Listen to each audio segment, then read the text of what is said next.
Confirm नहीं हुआ है वो फर्स्ट अपील। फर्स्ट और सेकंड और थर्ड अपील में चेंज का प्रोसेस का ड्राफ्ट बना हुआ है। वो प्रोसेस का ड्राफ्ट अभी टेंस है ना अप्रूव नहीं हुआ है। अच्छा चेंज नहीं अच्छा। हुआ है अभी तक। अप्रूव नहीं मिला है उसको। I know about this. Okay sorry, मुझे इसके बारे में पता है। तो 52 है ना, उसका ऑप्शन देखोगे ना, उसी से पता चल जाएगा। सूचना का अधिकार अधिनियम का कभी उद्देश्य नहीं रहता है कि वो डेमोक्रेसी को प्रमोट करे और डाइवर्सिटी को प्रमोट करे। ये नहीं है उसका ऑब्जेक्टिव। तो ये कॉमन सेंस का क्वेश्चन है, जो आप अपने कॉमन सेंस से भी कर सकते हैं। इस देन टाइप का अगला देखो, अगला। लोक अधिकार जो पत्र है वहां से हमेशा कॉमन सेंस टाइप का क्वेश्चन आएगा। मैंने आज ही हाँ। शायद अपलोड नहीं किया, वो कंफर्म किया ना क्वेश्चन सीरीज में अपलोड अपलोड करूंगा। उसमें ऐसा क्वेश्चन है ना, लोक अधिकार पे क्वेश्चन आएगा। या तो उस पे पूछ लेगा या लोक सेवा गारंटी पे पूछेगा क्वेश्चन। वो कॉमन सेंस टाइप का क्वेश्चन होगा, उसमें इस टाइप के ऑप्शन ही आएंगे। उनको ध्यान से पढ़ना और आंसर करना। यस। हाँ, चलो ठीक। अभी 53 नंबर क्वेश्चन अगर आपको पेपर में तकलीफ देना और आपसे ना होना तो आप छोड़ देना। बट फिर भी एक बार के लिए आया है, हो सके रिपीट हो जाए तो अपन देखते हैं। प्रभा तो राव से देखो, हो जाएगा। हाँ, वसंतराव पाटिल जो है वो हरिदेव जोशी के समय राज्यपाल थे। देन प्रभा राव जो थी वो थी आपके इनके अशोक समय, का। तो अशोक गहलोत गहलोत टाइम के के टाइम।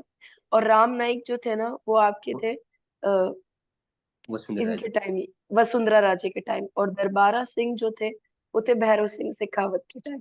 देन देखो, इससे अगला क्वेश्चन है ना, मैंने एक सब सेकंड। कुछ छान इस मारा। टाइप के क्वेश्चन में अगर आपको एक ऑप्शन से पता लग रहा है, जैसे कई बार क्या होता है ना, हाँ, किसी वो बंदे भी को ऐसा अप्रोच अच्छी है। अगर सही बात किसी बोल मान रहे लो हो। आपको पता हो कि है ना, मेरे को ये पता है कि दरबारा सिंह है ना वो भैरू सिंह शेखावत के टाइम पे था, तो इससे हाँ, आंसर तो उस आपका समय, दो ऑप्शन एलिमिनेट हो जाएंगे तुरंत। हाँ, मतलब ऐसा कोई कोशिश ट्रिक लगा करनी सकते हो। चाहिए। हाँ, बस। सही बोल अगर रहे हो फिर आप। नहीं हो रहा है तो छोड़ देना। छोड़ देना। अगर आपको कोई एक भी, जैसे सर ने कहा ना, कोई एक भी पता है तो आपको कोशिश करनी चाहिए उस समय। और ये हो जाएगा, ऐसे धीरे धीरे करोगे ना तो हो जाएगा। 54 नंबर क्वेश्चन वो फैक्ट है एक जो चीज और सिर्फ बता देता हूँ आपको। बीच में, मैं एक बार और टोकूंगा। हाँ, आराम देखो है से, ना। हाँ। आराम से। जैसे है ना, ऐसे ऑप्शनों में है ना आरपीएससी का मतलब फिक्स गेम है। जैसे मान लो चौथा ऑप्शन देखो आप, डी डी यहाँ कर रखा है यहाँ, मतलब ये दोनों में कंफ्यूज कर रहे हैं आप। ये देखो यहाँ सेम नहीं है ना, सीसी है। सर ये प्रभा इसमें राव देखो से बी, इजी हो जाएगा। जहाँ पे दो चीज होती है ना, चीज कॉमन, वो मतलब वहां पर आंसर होने का चांस होता है। एक तो ये एलिमिनेशन मेथड यूज करना, दूसरा आपको इनमें से कोई एक आ रहा हो, उन दोनों की चीज को यूज करना। हाँ, ऐसे और वो दोनों अप्लाई करोगे ना तो आपका आंसर निकल जाएगा। ये बिल्कुल सही बोल रहे हैं। फिर फिफ्टी फिफ्टी में चला ओके। गया, मतलब या तो सही होगा नहीं गलत होगा, मतलब हाँ, हाँ। इसका मतलब उसको अटेम्प्ट करो। और ऐसे आप अटेम्प्ट करेंगे ना तो आपका स्कोर जंप होगा और कंपटीशन में फॉरवर्ड पोजीशन पे आ जाओगे आप। चलो अभी 54 नंबर क्वेश्चन देखो। 54 राजस्थान नंबर। में मुख्यमंत्री हाँ, कार्यालय में डीसी सामंत की नियुक्ति के साथ एक अतिरिक्त मुख्य सचिव का पद कब सृजित किया गया? देखो ये वो फैक्ट है जो सिर्फ आपको एग्जामिनर ही बता सकता है। मैं क्वेश्चन पेपर सॉल्व कराने से पहले 17 चीजों पे गौर लगाती हूँ। मुझे ये नहीं मिला तो मैंने यहाँ लिख देती हूँ, जो चीज हमें नहीं, इतना ढूंढने के बाद ये नहीं नॉट अटेम्प्ट मिलती। मतलब हाँ, नहीं नॉट अटेम्प्ट। अटेम्प्ट वाला ये एग्जामिनर बताता है आपको कि इसका आंसर क्या होगा। तो इसको सीधा याद करना है, 2004। और ये एज इट इज प्रीलिम्स में रिपीट हो सकता है।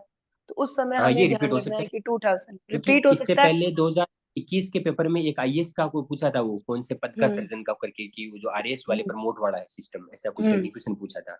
वो भी किसी को नहीं हाँ, आता था। ठीक। एसटीएम से प्रमोट हो हम्म। गए। हाँ। हाँ फिर सर, देखो कुछ केसेस से 50। छोड़ने के लिए बनाए हाँ जाते हैं। हाँ, छोड़ना है ये हाँ, क्वेश्चन। ये नॉट अटेम्प्ट वाला था ये क्वेश्चन। एग्जामिनर फैक्ट है, उसको खुद को ही पता है, हाँ हमें नहीं पता। तो इसलिए अभी हमने दे दिया है तो हम याद रखेंगे कि 2004 है। देन संविधान देखो। के, हाँ, हाँ, संविधान के पढ़ो। अनुच्छेद 213 के अधीन अध्यादेश प्रख्यापित करना राज्यपाल की है, शक्ति पावर है। है राज्यपाल का, शक्ति है। अब पता है ना राज्यपाल के अध्यादेश शक्ति के बारे में, हम्म। या अच्छे से एक्सप्लेन कर दूं एक बार? हाँ देखो जी मैम। इम्पोर्टेंट। अच्छा, चलो सुनो, अभी गौर से सुनना, हिंदी इंग्लिश दोनों में बता दूंगी मैं। तो देखो, राज्यपाल की जो ऑर्डिनेंस की पावर है वो 213 में लिखी हुई है। और ये कब आता है? जब आपका जो विधान मंडल है, विधान मंडल जो है उसमें एकदम क्या हो रखा है, उसका कोई सेशन नहीं है। ना तो विधान परिषद का कोई सेशन है और ना ही विधानसभा का। और जहाँ पे सिर्फ विधानसभा है वहां पे विधानसभा भी बंद है। तब 213 के तहत राज्यपाल क्या ला सकता है? अध्यादेश ला सकता है। लेकिन कुछ ऐसी जगह है जहाँ पे राज्यपाल है ना, राष्ट्रपति की अनुमति से अध्यादेश लाता है। वो पता है आप लोगों को? देखो मैं बोलूंगी तो सर है ना यहाँ आसपास लिख देंगे, तो आप लोगों को ध्यान रहेगा। अब यहाँ से क्वेश्चन बन सकता है पीटी का, कि वो कौन सी जगह है जहाँ पे राष्ट्रपति की आज्ञा से जो है वो राज्यपाल जारी करता है। या राष्ट्रपति की जहां पे आज्ञा नहीं होगी वहां पे राज्यपाल अध्यादेश जारी नहीं कर सकता। ऐसे तीन केस है 213 के अंदर। पहला, कोई ऐसा बिल जो कि स्टेट की असेंबली के अंदर, राज्य विधानमंडल के अंदर राष्ट्रपति के पास भेजा गया है पूर्व मंजूरी के लिए। तो एक बात बताओ, जो बिल स्टेट की विधानसभा ने या स्टेट के विधानमंडल ने खुद से भेजा है राष्ट्रपति के पास पूर्व मंजूरी के लिए, तो क्या राज्यपाल उस पे सीधा अध्यादेश ला सकता है क्या? नहीं ला सकता। क्यों नहीं ला सकता? उसका कारण भी सुनना। इसलिए नहीं ला सकता क्योंकि स्टेट के अंदर राज्यपाल का अपॉइंटमेंट करता कौन है? राष्ट्रपति करता है, तो उससे सुपरसीड नहीं कर सकते आप। इसलिए तो पहला ये है और पूछा जा सकता है। दूसरा, अगर कोई बिल है वो राज्यपाल ने ऑलरेडी विचार के लिए आरक्षित कर रखा है, रिजर्व कर रखा है कि मैं इस पे देखूंगा कि राष्ट्रपति क्या सोचता है, तो दूसरा होगा कि ऐसा बिल जिसको रिजर्व्ड कर रखा है विचार के लिए राष्ट्रपति का, उस पे अध्यादेश नहीं आ सकता।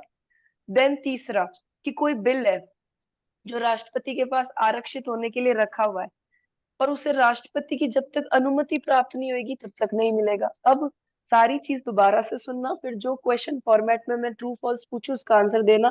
सेकंड ग्रेड के अंदर, पिछले सेकंड ग्रेड के अंदर ये एग्जाम में क्वेश्चन आया था कि राज्यपाल जो है वो किन किन जगहों पर राष्ट्रपति के कारण ही राज्य अध्यादेश जारी कर सकता है। तो मैं फिर से रिपीट कर रही हूँ, 213 जो है ऑर्डिनेंस की पावर है गवर्नर की। ये पावर कब इस्तेमाल होती है? जब विधानमंडल का सेशन नहीं होता और राज्य में तुरंत कानून की आवश्यकता होती है। लेकिन किन मुद्दों पर राज्यपाल को अध्यादेश निकालने से पहले राष्ट्रपति की हाँ चाहिए? ऐसे तीन केस है। पहला, अगर कोई बिल पर राष्ट्रपति की पूर्व मंजूरी आवश्यक है। दूसरा, अगर कोई बिल जो है वो राष्ट्रपति के विचार हेतु आरक्षित है। तीसरा, अगर कोई बिल राष्ट्रपति के विचार के लिए आरक्षित है और उस पर भी राष्ट्रपति ने अनुमति नहीं दी है, तो भी क्या नहीं आएगा? अध्यादेश नहीं आएगा। समझ आया सबको? Yes ma'am. हाँ। अभी क्वेश्चन पूछती हूँ तो जल्दी से समझ में आएगा और आंसर दे पाओगे। पहला क्वेश्चन ये है कि अगर आपसे क्वेश्चन पूछे सभी प्रकार के बिलों पर राज्यपाल अध्यादेश जारी कर सकता है? फॉल्स। फॉल्स। फिर अगर आपसे क्वेश्चन पूछे कि वो कौन सी परिस्थितियां हैं जहां पर राष्ट्रपति से सलाह करने के बाद ही अध्यादेश आ सकता है, तो अगर मैं ये बोलूं कि वो बिल जो राष्ट्रपति के पास आरक्षित रखा गया है केवल उसी बिल पर ही सलाह करनी आवश्यक है, तो क्या हो जाएगा? फॉल्स। फॉल्स हो जाएगा। अब मुझे खुद से बोल के बताओ वो कौन सी तीन कंडीशन है जिसके अंदर राष्ट्रपति की हाँ चाहिए तब जाके ला सकता है, अध्यादेश ला सकता है। बोलो, शॉर्ट एंड स्वीट तरीके से। जो बोलना चाहता है वो बोल के बताए, जो लिख के बताना चाहता है वो लिख के बताए। कोई ऐसा अध्यादेश जिसके लिए प्रेसिडेंट की राय लेना जरूरी है, पहला वो। दूसरा, अगर कोई बिल ऑलरेडी प्रेसिडेंट के पास रिजर्व्ड है वो। और अगर कोई बिल प्रेसिडेंट ने होल्ड कर रखा है और उसका अभी तक आया नहीं अप्रूवल, हम्म। उसके हाँ, तो देखो सीक्वेंस में याद रखना ताकि आपको वहां पंगा नहीं होगा। पहला है प्रायर रिकमेंडेशन, पूर्व मंजूरी, है ना? राष्ट्रपति की पूर्व मंजूरी, देन बिल रिजर्व, और उसकी क्या चाहिए आपको? उसकी आपको चाहिए अनुमति। देखो अभी यहाँ पे लिखा हुआ है, क ख ग करके लिखा हुआ है, देखो ये रहा। अभी मैं पढ़ के बताती हूँ, यही क ख बताया वैसे। ये देखो, परंतु राज्यपाल राष्ट्रपति के अनुदेशों के बिना कोई ऐसा अध्यादेश प्रख्यापित नहीं करेगा। पहला, विधेयक को विधानमंडल में पुरस्थापित किए जाने के लिए राष्ट्रपति की पूर्व मंजूरी। समझ में आया सभी को? Yes ma'am. दूसरा देखो, एक बार सर प्लीज नीचे करना। फिर देखो दूसरा, ऐसे उपबंध अंतर्विष्ट करने वाले विधेयक जो राष्ट्रपति के विचार के लिए क्या कर रखा है? आरक्षित। तीसरा देखो, विधानमंडल का अधिनियम इस संविधान के अधीन तब तक अविधिमान्य होगा तब तक राष्ट्रपति के विचार के लिए आरक्षित रखे जाने पर और उसे राष्ट्रपति की अनुमति प्राप्त नहीं हो गई हो। मतलब तीसरा वो कंडीशन है जिसमें राष्ट्रपति की टेबल पे पड़ा है और बेचारा राष्ट्रपति मुंह चढ़ा के बैठा है कि हाँ कहूँ ना कहूँ या वापस भेज दूँ। क्लियर? यस इतना ही मैम। चलो अभी आगे चलते हैं।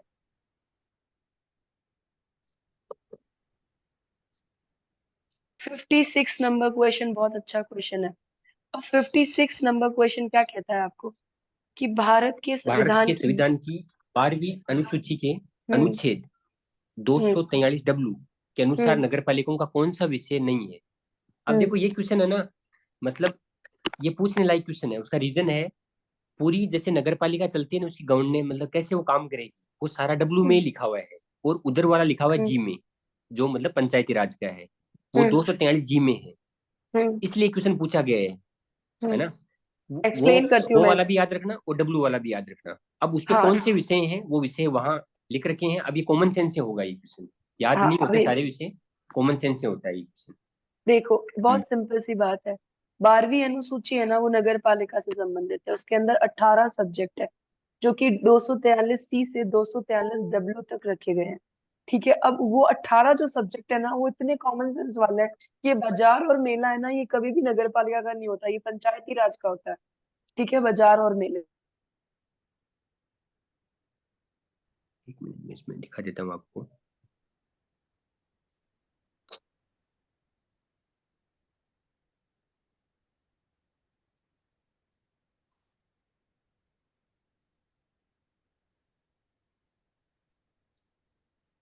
मैम पंचायत राज के होते हैं नहीं कि नहीं, राजस्थान सरकार के होते हैं? एक मिनट रुको। नहीं नहीं, वो होते हैं इसमें, ऐसा नहीं है, इसमें विषय नहीं लिखा हुआ है वो। मैं हाँ इसमें नहीं है, मैं इसलिए तो कह रही हूँ, मेरे पास अलग से है, मैं आपको इसमें भेज ऐसा कोई देती हूँ। गणित काम नहीं करती। इसमें ये होता है कि जैसे अगर जो संविधान में उस टाइम लिखे गए थे ना विषय, उनमें कौन सा है कि नहीं है। जैसे इसमें कौन सा है, एक बार वो बताना, नाम बताना उसका, हिंदी में बोलना क्या नाम से हाँ है मैं आपको ये। सेंड कर रही हूँ, आप नहीं ग्रुप नहीं, एक में मिनट रुको, सेंड कर देना। हिंदी में मैं क्या लिख रखा है, आपको डब्ल्यू। अभी नहीं, डब्ल्यू बेर को एक्ट में। हिंदी में, बेयर एक्ट में डब्ल्यू को हिंदी में क्या बोलेंगे, आई डोंट नो। रुको रुको, एक मिनट में मैं खोलता हूँ आपको इसको। भेज रही हूँ, आप ग्रुप में अपलोड कर देना, ताकि इनका तो काम हो जाए। हाँ, अब देखो जो ये विषय लिखे हुए हैं ना, अब इसमें कोई वैसे नहीं होता है कि भाई किसी को कोई मतलब नॉलेज का, उसमें सारे याद होने चाहिए आपको विषय पूरे, और अभी पूरे देखो विषय कभी सर, भी याद आपको नहीं होते।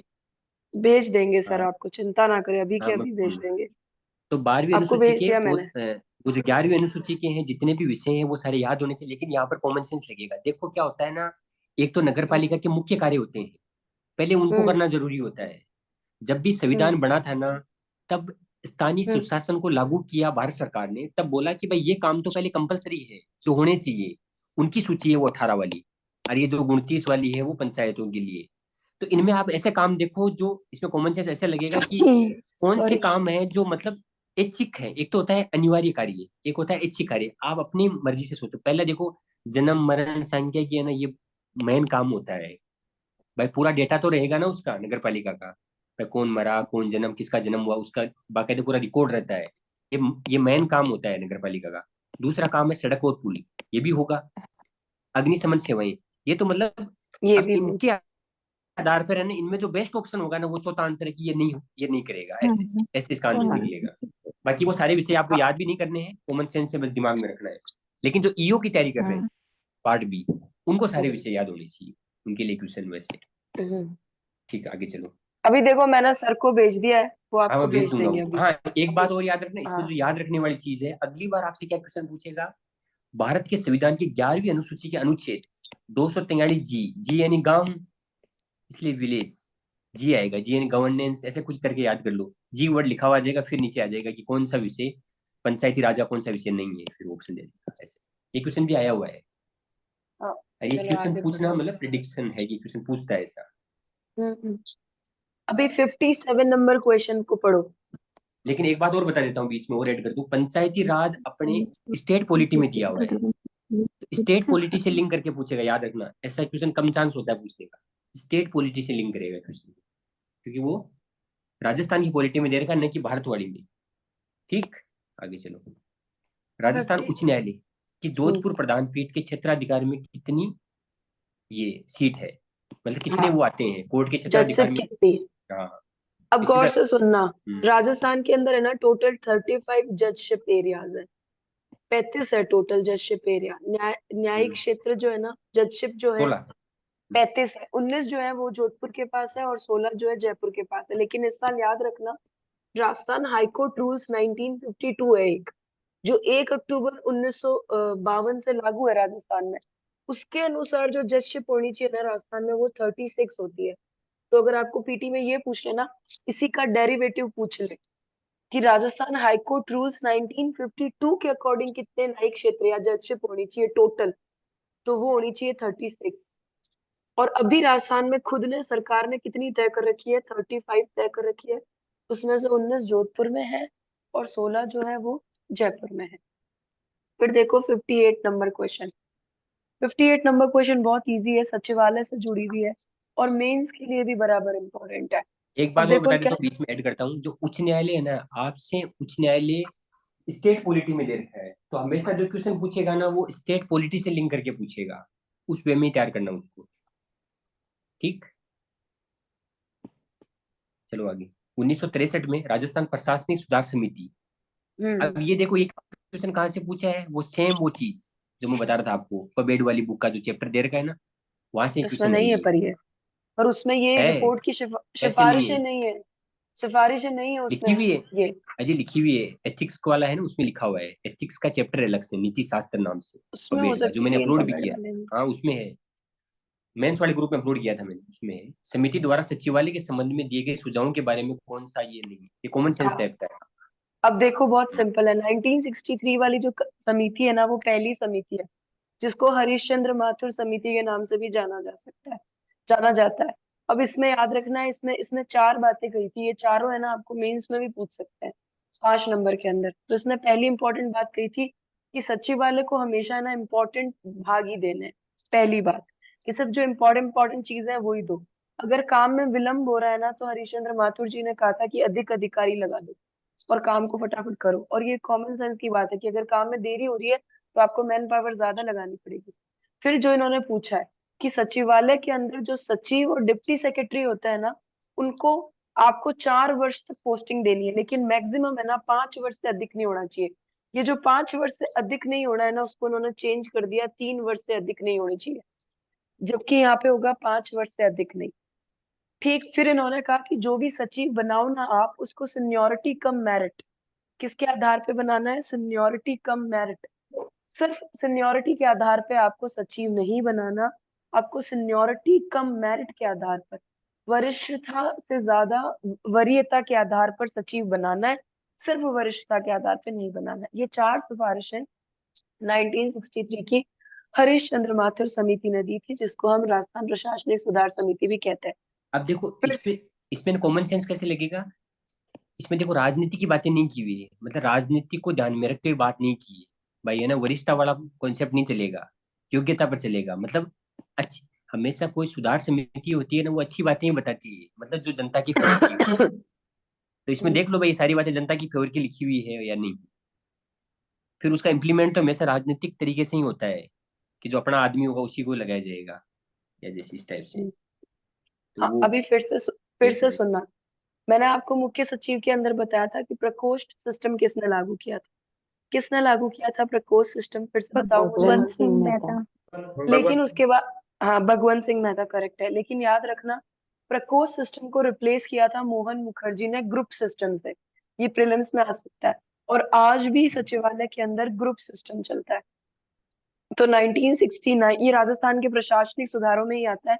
1969-70 में मोहन मुखर्जी आते हैं और मोहन मुखर्जी प्रकोष्ठ सिस्टम को इरेज करके ग्रुप सिस्टम लाते हैं, जो till today of state secretariat, आज तक जो स्टेट सेक्रेटरीट है उसके अंदर यही चलता है, ग्रुप सिस्टम चलता है। तो मैं अब जो जो पूछूं उसका सही सही आंसर देना। 1963 के अंदर जो आपका हरीश चंद्र माथुर समिति बना था, उसने पहली बात ये कही थी कि सचिवालय को सारे विभाग दे दो। ट्रू और फॉल्स? फॉल्स। सिर्फ इम्पोर्टेंट देना है। दूसरा, अगर कार्यों में विलंब हो रहा है तो एक निश्चित अमाउंट तक अधिकारी रख दो। फॉल्स। फॉल्स, अधिक अधिकारी लगाना है। फिर वो ये कहते हैं कि सचिवालय में सचिव और डिप्टी सेक्रेटरी की पोस्ट को 4 वर्ष, लेकिन मैक्सिमम 5 वर्ष से अधिक नहीं रखना। ट्रू है मैम। ट्रू है। सीनियोरिटी कम मेरिट से ही सचिव के पद को भरना है, केवल सीनियोरिटी के आधार पर नहीं। ट्रू। हाँ बस हो गया। ग्रुप सिस्टम शुरू करने वाला चीफ सेक्रेटरी मोहन कौन था? मुखर्जी। हाँ, अभी आपको एक दिन मोहन मुखर्जी, एक दिन आपको बताया था ऐसे चीफ सेक्रेटरी जो 2 2 बार सीएस रहे, क्या उसमें मोहन मुखर्जी का नाम था? नहीं। Yes yes ma'am. मैम। हाँ बिल्कुल, आपको अपनी मेमोरी पे काम करने की जरूरत है। 2 बार मुख्य सचिव रहने वाले लोग हैं, के राधाकृष्णन, देन मोहन मुखर्जी, देन भगवंत सिंह मेहता और देन सीएस राजन। हाँ, Yes, इसीलिए ये मैंने मोहन मुखर्जी इम्पोर्टेंट है। पीडीएफ अपलोड कर दी है। उसमें जो सेकंड लास्ट पेज है ना, वहां पर ये सारे फैक्ट लिखे हुए हैं। अब इसमें जितने भी फैक्ट मिले ना आपको सारे निकाल लेना, वो लोक नीति अधिकार वाले आ जाएगा, पूरा कवर हो जाएगा एक साथ। जस्ट मैंने ग्रुप हाँ, अपलोड किए, ठीक। अब ये तो उसमें 59 लिखा हुआ है नंबर ये। क्वेश्चन पढ़ो। भारतीय 59 नंबर संविधान के क्वेश्चन। भारतीय संविधान के किस हम्म अनुच्छेद में लोक सेवकों की पदोन्नति के लिए हम्म राज्य सरकार को राजस्थान लोक सेवा आयोग के परामर्श लेना आवश्यक है? हम्म ये इसलिए तैयार होना चाहिए क्योंकि डायरेक्ट आरपीएससी सिलेबस में और यूपीएससी भी सिलेबस में, दोनों सेवा सिलेबस में तो 315 से लेकर के 323 तक के आर्टिकल है ना, एकदम क्लियर होने चाहिए जो वहां बातें लिखी हुई है। ये लो संविधान का निकाल देता हूँ, 315 20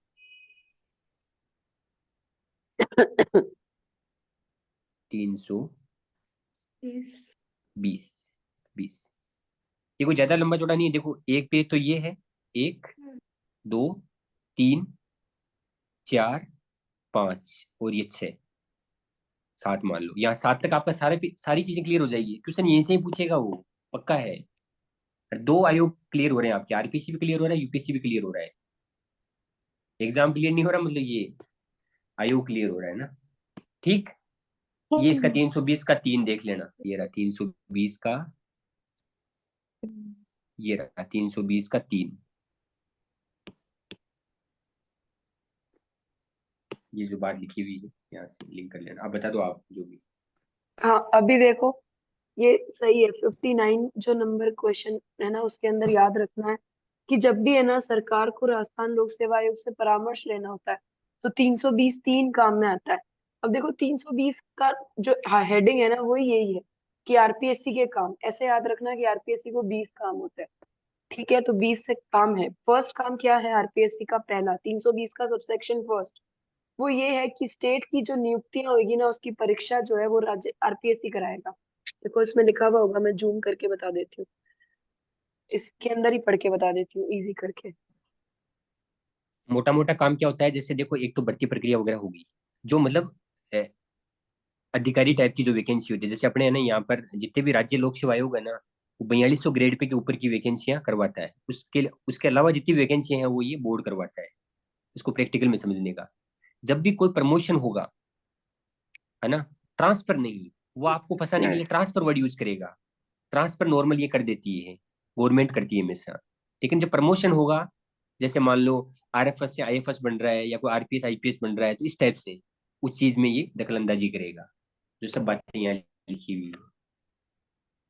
हाँ, तो देखो ऐसे ही है, सिंपल है। 320 एक के अंदर लिखा हुआ है कि आरपीएससी नियुक्ति के लिए हमेशा परीक्षा का आयोजन कराएगा। दूसरा 320 2 में ये लिखा हुआ है कि अगर कोई स्पेशल योग्यता वाली भर्ती है उसके लिए अगर यूपीएससी को 2 या 2 से अधिक स्टेट कहे तो उसे फिर यूपीएससी करवाएगा। और 3 में ये लिख रखा है कि राज्य सरकार से परामर्श ले सकता है वो। तो इतना सिंपल है ये। फिर देखो 60 नंबर क्वेश्चन देखो, जो अपने सिलेबस में नहीं है पर फिर भी आपको सीधा आंसर देखना है, पढ़ना तो सर। निम्नलिखित में से कौन सामाजिक लेखा परीक्षा जवाबदेही एवं पारदर्शिता सोसाइटी के शासी निकाय के अध्यक्ष हैं? हमेशा ये देखो क्वेश्चन जब भी है ना। ये क्वेश्चन आपसे वैसे इकोनॉमिक्स का जो है ना सिलेबस साइड, वहां पर एक लेखांकन करके एक वर्ड लिखा हुआ है, वहां से भी लिंक कर सकता है। दूसरा पूछ सकता है क्वेश्चन, ये मतलब नॉर्मल क्वेश्चन है वैसे, जिला प्रशासन टाइप का मान लो आप क्वेश्चन, उस टाइप देखो से। ये ना सोशल ऑडिट से आया हुआ क्वेश्चन है, सामाजिक लेखांकन इसका से आया आंसर हुआ भी क्वेश्चन है। उसमें ही है, जो मैंने पीडीएफ डाली है ना हाँ, अभी, उसमें मिल जाएगा ये क्वेश्चन। उसमें जो गवर्निंग बॉडी जो है ना, हमेशा ध्यान रखना गवर्निंग बॉडी या शासी निकाय आ जाए ना, तब ये मंत्री मुख्य सचिव सब बाहर जाएंगे। मंत्री और मुख्यमंत्री बाहर जाएंगे, हमेशा कौन आएगा? कोई प्रशासनिक पोस्ट पर बैठा व्यक्ति आएगा। अब इसके अंदर आपको कंफ्यूजन हो सकता है थर्ड और फोर्थ में, चीफ सेक्रेटरी और डायरेक्टर में। तो याद रखना इसका सही आंसर मुख्य सचिव है। जो अभी फिर मैंने देखो, पीडीएफ अपलोड की है उसमें जो फैक्ट मिले ना उनको एक दो पेज में नोट कर लेना, ज्यादा फैक्ट और नहीं है सर, उसमें। हाँ सर सही कह रहे हैं, इथिक्स वाली जो बुक है ना उसके अंदर 1963 वाली सारी सिफारिशें दे रखी है, उसको अच्छे से हाँ देख लेना। हाँ, वो नॉर्मल सिफारिश है। सिफारिश का मतलब हम्म होता है अपनी तरफ से उन्होंने ज्ञान दिया है, और ज्ञान हमेशा ऐसा देते हैं जो नागरिकों के लिए हित का हो। उस पे सब आंसर आपको लगेगा हाँ ये भी करना चाहिए वो भी करना चाहिए, मतलब अच्छी बातें करते हैं। बस उनमें कोई फैक्ट मिले ना आपको, वो जरूर नोट कर लेना। बाकी वैसे आप अपने ऑटोमेटिक कर ना, दोगे। 1963 वाले में 2 ही फैक्ट थे जो एग्जामिनर ने पूछे। अब वही याद रखना पीटी के लिए। फैक्ट ही पूछेगा, बाकी चीज है ना हाँ। वो मेंस के लिए इंपॉर्टेंट है जो मैंने पीडीएफ अपलोड की, हम्म लेकिन प्री के लिए जो ये लोक नीति अधिकार इसका मैटर कहीं मिलता नहीं है, वो इसमें है। हम्म। ठीक। हाँ तो इसके प्रिंट निकलवा लेना सब लोग, हाँ। फिर मैं बता दूंगी आपको। 2019 की पशुधन गणना के अनुसार हाँ देश बहुत का कितना सिंपल। प्रतिशत पशुधन राजस्थान में, ये इको सर्वे में दे इको रखा सर्वे है। का क्वेश्चन है ये अब अभी सीधा। अब सुना बात कि पशुधन जो है ना वो साइंस के में दे रखा है, तो साइंस के एंगल से पूछेगा। दूसरा इको सर्वे से लिंक करके पूछ सकता है। इको सर्वे वाले में चैप्टर में जितने पशुधन के डेटा दे रखे हैं ना, बहुत कम डेटा दे रखे हैं। वो डेटा पहली प्रायोरिटी में होनी चाहिए।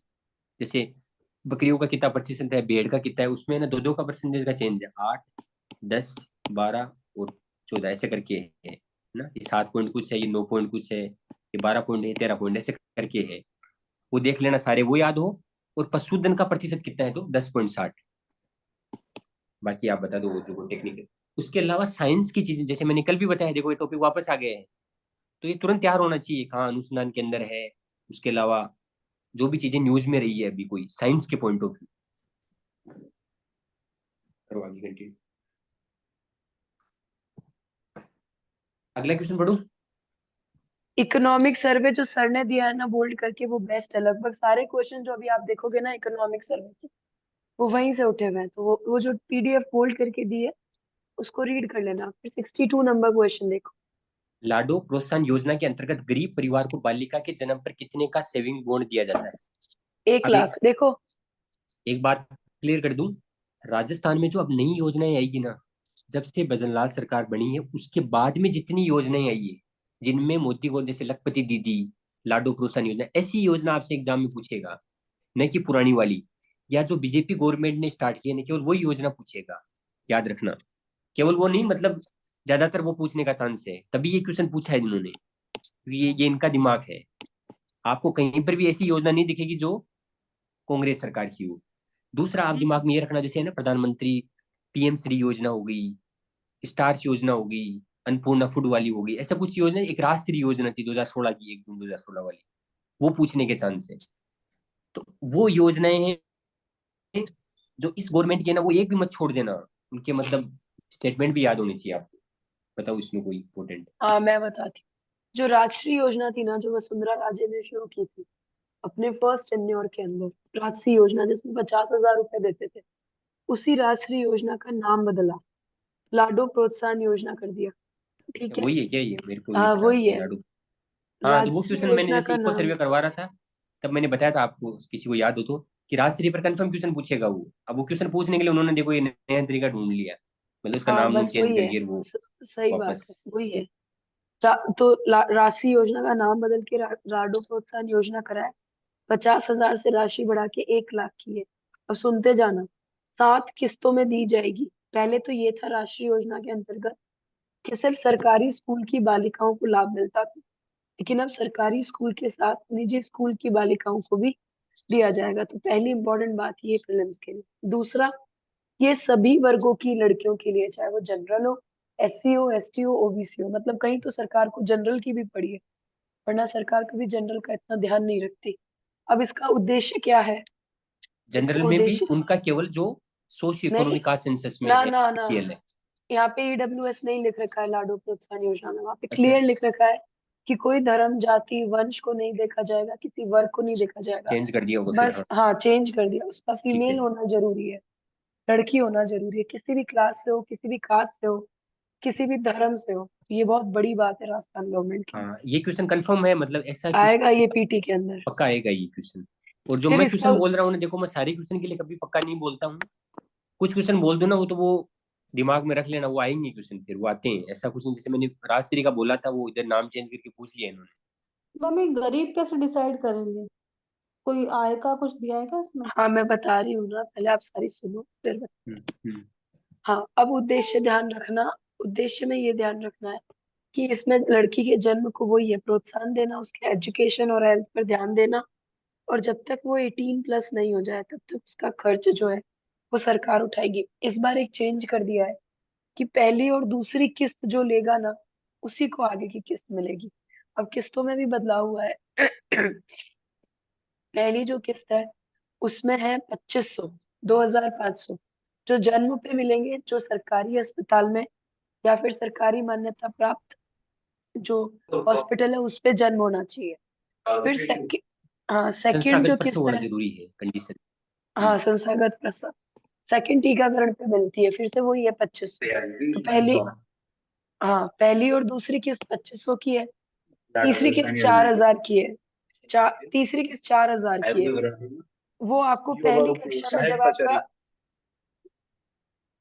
आपका जब पहली कक्षा में एडमिशन होता है ना, तब मिलती है। फिर चौथी किस्त मिलती है आपको 5000 की 5वीं कक्षा से पास कर जाने पर और 6th में प्रवेश तक। फिर देखो सबसे इम्पोर्टेंट है 5वीं किस्त, छठी किस्त और 7वीं किस्त, जिसको बहुत ज्यादा बढ़ाया गया है। 5th किस्त में मिलते हैं 11,000 रुपए, जो 10वीं में प्रवेश में मिलते हैं। 6th किस्त के अंदर 2500 रुपए, जो 12वीं में प्रवेश में मिलते हैं। और 7th किस्त जो है उसके अंदर मिलते हैं 50,000 रुपए, जो स्नातक मतलब जब वो यूजी कंप्लीट कर लेगी और 21 वर्ष की हो जाएगी। अब इस प्रोत्साहन योजना का लाभ किसको मिलेगा, तो इसमें दो चीजें बताई गई है। जिसके मम्मी पापा राजस्थान में मूल निवासी है और जो लोअर इनकम एलपीएल लिखा हुआ है, लोअर जो इनकम ग्रुप है उससे आते हैं, ये है। बाकी मैं योजना अपलोड कर दूंगा, ये इंपॉर्टेंट है, मतलब ये कंफर्म में चला हाँ तैयार करना है आपको हाँ अच्छे से। मैम 63। हाँ मैम चौथी किस्त 5000 रुपए की है क्या? फोर्थ किस्त 5000 की है, बिल्कुल। ओके। लिखित में कर देंगे इसको, है ना, अपलोड कर देंगे, ये अच्छा क्वेश्चन आएगा ये। आगे देखो, निम्न में कौन सी एजेंसी, ये क्वेश्चन भी कंफर्म है, हर साल पूछता है, एक क्वेश्चन बाहर की एजेंसी से एक भी पूछ सकता है, दो भी पूछ सकता है। जैसे 23 में 2 क्वेश्चन पूछे थे, वो 13 योजनाएं दे रखी है ना, 13 योजना मैंने अपलोड की थी, परियोजना, विकास परियोजना। उनमें से जो 9 नंबर की परियोजना और एक लास्ट है 13वें नंबर की, उन दोनों परियोजनाओं पर कंफर्म क्वेश्चन है इस बार, जो जैव विविधता से रिलेटेड है। ठीक, तो वो 13 परियोजनाएं पूरी याद होनी चाहिए, किसमें कौन हेल्प कर रहा है। और जब आंसर मतलब एक स्टार्स योजना है, उसमें भी जैसे वर्ल्ड बैंक हेल्प कर रहा है, कुछ कुछ चीजें और भी पॉइंट इको सर्वे में बीच बीच में दिए हुए, जहाँ बाह्य सहायता कोई बाहर की एजेंसी हेल्प कर रही है। ये क्वेश्चन मतलब फेवरेट आरपीसी का, ये क्वेश्चन कंफर्म आता है। पिछली बार अटल भूजल पे पूछा और एक सड़क पे पूछा, यहाँ पर भी सड़क पे पूछ लिया। राजस्थान राज्य हाईवे विकास परियोजना में वित्तीय सहायता प्रदान कर रहा है। ट्रिक बताई हुई है, जहां पर वी वर्ड आए, वी से वी, विश्व बैंक। ठीक, इकोनॉमिक सर्वे का क्वेश्चन है सीधा। हाँ। आगे देखो, जुलाई 64। 2024 के राजस्थान परिवर्तित बजट 2024-25 के अनुसार Amrit global technology and application centre की स्थापना प्रस्तावित है। तो यहाँ से बजट पूरा तैयार करना है, जो जो फैक्ट मिले जयपुर में, नॉर्मल है, सीधा फैक्ट। बजट से आया है जयपुर से। हाँ, बजट पूरा तैयार होना चाहिए क्वेश्चन। 65 अगेन इको सर्विस है। इको सर्वे से क्या है, बहुत इंपॉर्टेंट है, क्योंकि निर्यात पर क्वेश्चन, निर्यात फेवरेट टॉपिक है इको सर्वे के अंदर।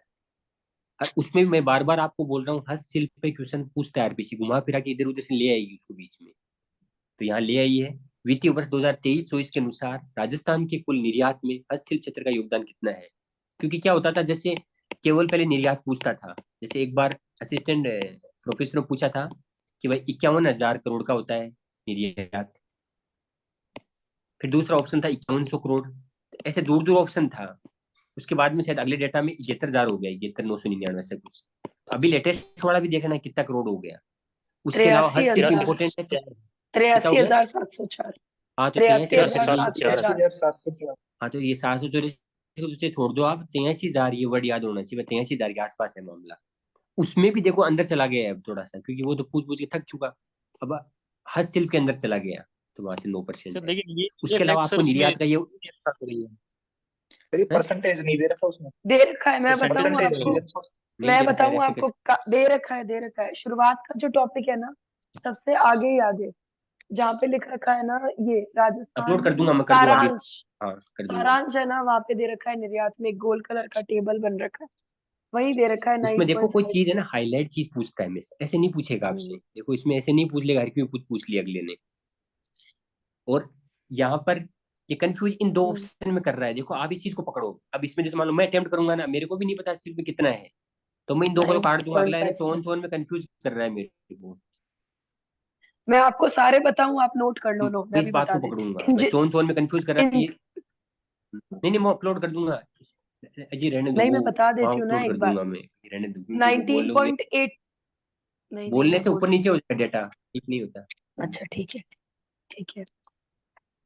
अगला। हाँ फिर देखो यहाँ पे 9.54 हो गया, ठीक है। अब ये देखो ये क्वेश्चन है ना, अटेम्प्ट करने का वैसे नहीं होता, लेकिन जिसमें थोड़ा सा रिस्क लेने की पावर वो ले सकता है। देखो 54 में खेल रहा है गेम, इन दोनों में कंफ्यूज कर रहा है, तो इन दोनों में से ऑप्शन टिक करना है आपको, ठीक है ना। तो वो लगा देना चाहिए।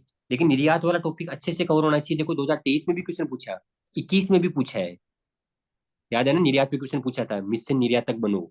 फर्स्ट चरण कब आया, हाँ। सेकंड चरण कब आया, निर्यात के लिए कौन कौन सी 5 चीजें ऑल वाली कौन सी है जो 40% का वेटेज रखती है, उसके अलावा उनका ऑर्डर पता होना चाहिए।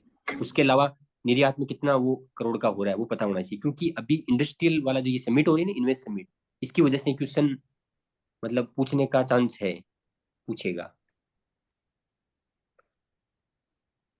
ये राइजिंग राजस्थान। राइजिंग राजस्थान जो भी, हाँ। और एक चीज और तो ये बतानी है मुझे। हम्म, एक है ना, आप लोग याद रखना कि इस साल है ना, कितने करोड़ का है ना जेम्स और ज्वेलरी का है ना निर्यात हुआ है आरएस की पीटी के लिए। उसका कारण बताती हूँ।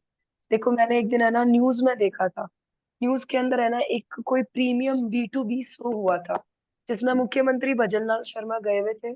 और चूंकि मैं बहुत ज्यादा शौकीन हूँ गहनों की, तो उसमें वो ये बोल रहे थे कि राजस्थान के अंदर है ना, जो जेम्स और ज्वेलरी है, पूरे इंडिया का और पूरे राजस्थान का भी यही आएगा।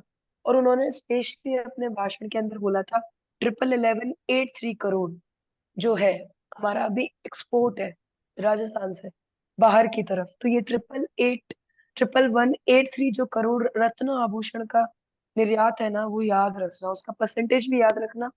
इसका परसेंटेज है 13.36%। ठीक है ना। आज के लिए इतना हम्म। बहुत है क्या, हाँ? कल कर ले। हाँ, 10:30 हो सर गए एक और चीज थोड़ा पूछनी है। हाँ। हाँ। मैं से बोल रहा हूँ सर, ये जो अभी प्री समिट हो रही है ना राइजिंग राजस्थान में, हम्म। हम्म। उनकी डेट भी याद रखनी है। डेट याद यस। रखनी, एग्जैक्ट याद रहनी चाहिए कब हुआ, पूछेगा। जैसे स्वास्थ्य वाली अभी हाल ही में हुई थी, नहीं नहीं नहीं, ये एजुकेशन नहीं, मिनिस्ट्री। ये नहीं मीटिंग, वो लास्ट वाली फाइनल 9 तारीख से लेके कितनी है, 11 12 13 ऐसे पूछे ना, केवल वो जैसे पूछेगा, हमारे बाकी नहीं जैसे पूछेगा। हमारे बीकानेर में हुई थी कल। हमारे बीकानेर में भी हुई थी कल। वो नहीं पूछेगा, आप वाला नहीं स्वास्थ्य पूछेगा, वाली 9 से 11 पूछेगा केवल। हाँ, 9 से 11 दिसंबर याद रखना है। पर उसमें जैसे ये याद अलग अलग रखना है शहरों कि में हो रही है कितने ना। करोड़ के एमओयू हुए, वो उस दिन होंगे, वो फाइनल आ जाएगा कितने करोड़ के एमओयू हुए, कौन से सेक्टर में सबसे ज्यादा पैसा लगा, ये पूछ लेगा। दूसरा फैक्ट, हम्म। तीसरा फैक्ट पूछ लेगा सही बात स्टेटमेंट है। बना के कि है ना, उससे कौन हम्म। सा वहां कोई नीति विति भी घोषित करेंगे उस टाइम, वो पूछ लेगा। वहां से कोई हम्म। स्टेटमेंट निकलेगा, इतनी ग्रोथ रेट लाएंगे, वो फलाना दिख रहा, वो चीज याद रखनी, वो आ जाएगी उस टाइम न्यूज़पेपर में, वो बता देंगे। बस इतना ही पूछेगा, या ऐसे दे देगा स्टेटमेंट, हम्म। इससे ये फायदा होगा वो होगा, तो सब फायदे होंगे उपरोक्त से भी। बस इतनी औकात है उस क्वेश्चन में, तो कुछ नहीं। मेंस में आएगा वो क्वेश्चन, ये पक्का है। इस बार आया नहीं, बाकी वो आने वाला था, नहीं है वो, मेंस के लिए इंपॉर्टेंट होगा वो ऐसे आएगा कि इन्वेस्ट जो ये राइजिंग समिट हो रही है उससे क्या संभावना है राजस्थान में, क्या फायदे नुकसान है, उसके लिए कौन कौन सी स्कीम लॉन्च हुई है, ठीक। सर ऐसा भी क्वेश्चन पूछ आज सकते हैं क्या, विदेशों में कहाँ कहाँ गए थे वो, नहीं कुछ नहीं, कुछ कवर ऐसे किए नहीं हैं? पूछेगा, ऐसे नहीं पूछेगा। कौन समिट हुई, बहुत सारी हुई है, वो तो नहीं पूछेगा ऐसे क्वेश्चन, क्लियर मना है, नहीं पूछेगा। और आप जो ये डेटा बता रहे हो ना, ये सूजस में मिल जाएंगे, तो आप जल्दी से उसका कंपाइलेशन डाल देते। हाँ डाल देंगे सुझाव, और है ना वो डेटा, ऐसे डेटा नहीं पूछता कभी भी, वो कहाँ गया वो गया उधर, ऐसे नहीं पूछेगा। ये लास्ट वाली फाइनल जो 9 से 11 को जो कुछ होगा ना वो पूछेगा, वहाँ क्या होता है, कौन मुख्य अतिथि आएगा, कौन है हाँ, भाई, तो उसमें पूछ सकते हैं। कितने कंट्री ने भाग लिया उसमें, वो सब कुछ जो भी।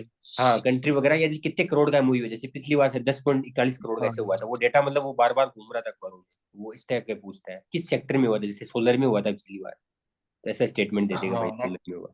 सर अभी ये जो जो सर हाँ इसमें से किस तरह के क्वेश्चन बन सकते हैं, किसमें, जो अभी उपचुनाव हुए हैं ना इसमें? उपचुनाव पे कंफर्म क्वेश्चन है, उपचुनाव पे 99.99% चुनाव में आएगा क्वेश्चन। विधानसभा से एक क्वेश्चन कंफर्म आएगा क्योंकि चुनाव हुए। ये मतलब किस तरह के? क्वेश्चन ऐसा आएगा, अभी हाल ही में कितनी सीटों पर चुनाव हुई, तो आंसर हो गया 7। दूसरा क्वेश्चन पूछेगा कितनी महिलाएं इसमें चुनी गई है, अभी जैसे जब रिजल्ट आएगा तब, हम्म, ठीक। हम्म, कौन सा मतलब सीट का भी पूछ सकता है, जैसे कोई निर्दलीय ने चुनाव जीत गया मान लो कोई, तो उसका नाम पूछ सकता है। कितनी महिलाएं होगी, अब कितनी महिलाएं होगी तो एक संख्या और बढ़ जाएगी, मुझे लग रहा है जीत जाएगी। तो वो पहले 16 थी। वोटिंग परसेंटेज पूछ सकता है, जैसे इन्होंने सही बताया भाई, उपचुनाव में कितनी वोटिंग परसेंटेज हुई स्पेशल पूछ सकता है। उसके अलावा एक एक खबर आई थी, मैं वो डाल नहीं है, फिर मैंने सोचा इसको अपलोड करूँ नहीं करूँ, मैं कंफ्यूजन में था, फिर वापस मैंने ले ली कि कितने कितने प्रत्याशियों ने भाग लिया था 84, ये क्वेश्चन पूछ सकता है, मतलब खारिज होने के बाद। ये सुजस की न्यूज थी, ये पूछ सकता है। उसके अलावा ये पूछ लेगा कि मतलब कोई किसी की मृत्यु हुई थी ना, किसकी वजह से वो सीट खाली हुई है, मतलब ऐसा कोई फैक्ट, कोई किसी की डेथ हुई है ना उस फलाने की वजह से, पूछ सकता है। बस ये औकात है, इतने से ज्यादा नहीं पूछेगा। क्या मैंने सूरज से पढ़ रही हूँ तो उसमें एक बड़ा फैक्ट है ना, मतलब ऐसे हाईलाइट किया हुआ है कि कितने लोगों ने होम वोटिंग करी। वो होम जगह वोटिंग जगह वाले पर कंफर्म है क्वेश्चन, हाँ। जगह देख लिया 85 मैंने। एज पूछेगा उसमें, अपलोड कर दिया था मैंने ग्रुप पे। अच्छा। उसमें और कोई डेटा नहीं पूछेगा कि होम होम वोटिंग क्या लफड़ा है, ऐसा पूछ लेगा, ऑप्शन दे देगा, क्या ये दिव्यांगों के लिए है, क्या ये बुजुर्गों के लिए है, या चालीस केवल परसेंट बुजुर्गों के लिए दिव्यांग, है। 40% दिव्यांग होनी चाहिए। 40% दिव्यांग। और शायद एक क्वेश्चन है ना आस्था कार्ड का पूछ लिया, जो मैं बार बार आपको मेंस वाले वो जो प्री वाले हाँ उसमें बोलता था, आस्था कार्ड बार बार जिक्र करता था, जिसको बीपीएल के समक्ष समझा जाता है, वो क्वेश्चन शायद हाँ। इसमें ही पूछा है, इस पेपर में ही। इसी पेपर में ना, पूछा है। हाँ इसी पेपर में आस्था कार्ड पर एक क्वेश्चन मेंस में आने वाला था, वो क्वेश्चन 2 नंबर में, वो इधर दे दिया इन्होंने। अपने भी आ सकता है, आस्था कार्ड क्या होता है ऐसा क्वेश्चन पूछ लेगा, दिव्यांग पे क्वेश्चन आने का चांस है। होम वोटिंग क्या होती है ऐसे दे देगा। कंफर्म है, उपचुनाव पे विधानसभा पे कंफर्म क्वेश्चन है ये, क्या दो आप डालोगे ना इसकी थोड़ा वो डिटेल तो। अपलोड किया था मैंने एक बार, सारा तो कर दिया था भाई, कौन सचेतक था, कौन विपक्ष का नेता था, फलाना, कितनी महिलाएं थी, कितनी एससी की थी, कितनी एसटी की थी, सब अपलोड नहीं कर दिया मैंने। बात कर रही विधानसभा वर्ड लगा के सर्च कर लेना आप ग्रुप पे, सब आ नहीं जाएगा। नहीं, उपचुनाव जो अभी हुआ है ना, मैं तो उसकी बात उपचुनाव कर। रिजल्ट आने दो, एक बार कर दूंगा उस दिन। ठीक, ओके। ठीक है, ओके। Thank you sir. ठीक।